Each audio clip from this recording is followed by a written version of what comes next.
Lily Finds a Friend. And now you know who is sitting in her lap, don't you? By Jenny Dale wrote this book. All right, chapter 4. I wanted to show you this picture first. Here's a picture of Lily. It's not very, and Lily carrying the new bear that she found in the yard. Okay, chapter 4.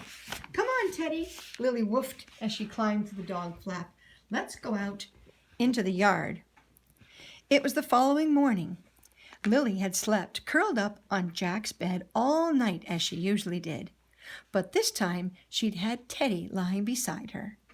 And when Mrs. Harper had popped her head around the door that morning, she had gasped in dismay. "Oh, Lily, get that dirty old thing off Jack's bed at once." "It's okay, Mom," Jack yawned. "I don't mind." "Well, I do," Mrs. Harper had said. "That bear needs a good wash." "Don't worry, Teddy," Lily barked determinedly. "I'll save you." She grabbed the bear in her teeth and charged out of Jack's room. Lily clattered down the stairs and into the kitchen. It was Saturday, so when Jack had washed and dressed and eaten his breakfast, he would be taking Lily for an extra long walk. Until then, Lily was determined to keep her new friend out of Mrs. Harper's clutches. "Why do people always want to wash everything?" Lily whined to herself.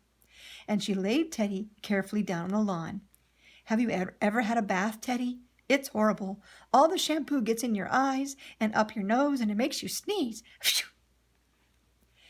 It was the beginning of a warm, sunny day, and Lily left Teddy lying on the grass sunbathing while she wandered around the yard. She put her nose to the ground, sniffing all the early morning smells. "Aha!" she barked. "That cat from down the street has been here again. Do you like cats, Teddy?" "I don't." Grrr. Lily didn't want to leave her new friend on his own for too long, so she soon bounded back across the lawn to him. "What shall we do now, Teddy?" she barked, jumping playfully around the bear. "Oh, I know. I've got a great idea." She picked Teddy up and headed down the yard toward the hole that led next door. There was more of next door's yard to explore, and maybe another new friend would be hidden underneath another bush, just like Teddy was. And Lily had plenty of time, too.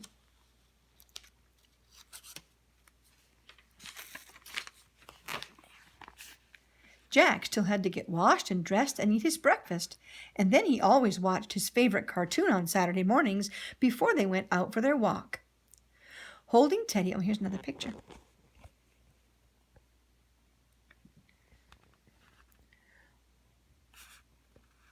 Holding Teddy firmly in her mouth, Lily squeezed through the hole again.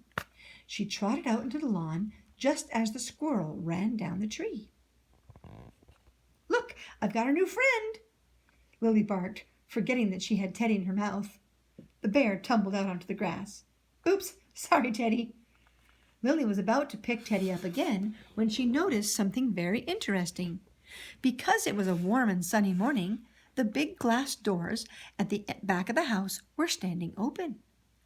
"Look, Teddy," Lily woofed delightedly. "Let's go and say hello to that man I saw yesterday. I hope he's got some pie left." The puppy scooped Teddy up and dashed across the lawn toward the open doors. Lily was about to rush up the steps and hurtle into the living room when she heard something. Dear.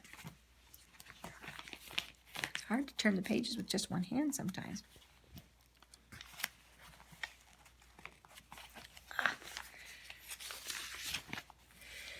She heard voices. She stopped and listened curiously. "Grandpa, have you found William yet?" It was a little girl speaking. Lily's ears perked up. Who was William? "No, dear, I'm afraid I haven't," the man's voice replied. Lily wondered if this was the older man she had seen watching TV the day before. "But he must be somewhere, Grandpa." The little girl sounded as if she were about to cry. Lily felt very sorry for her. "I know I left him here the last time I came to visit." "Never mind, Amelia," said her grandpa gently. "I'll buy you a new teddy bear next time we go to town. You can even choose one with a red ribbon, just like William's." "But I don't want a new teddy bear.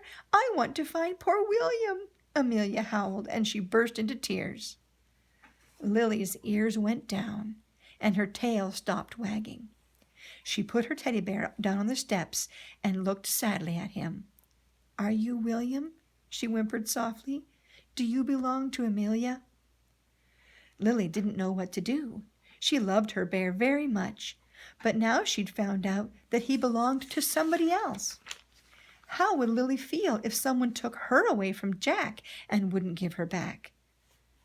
Lily's ears perked up, and her tail began to wag again. There was only one thing to do.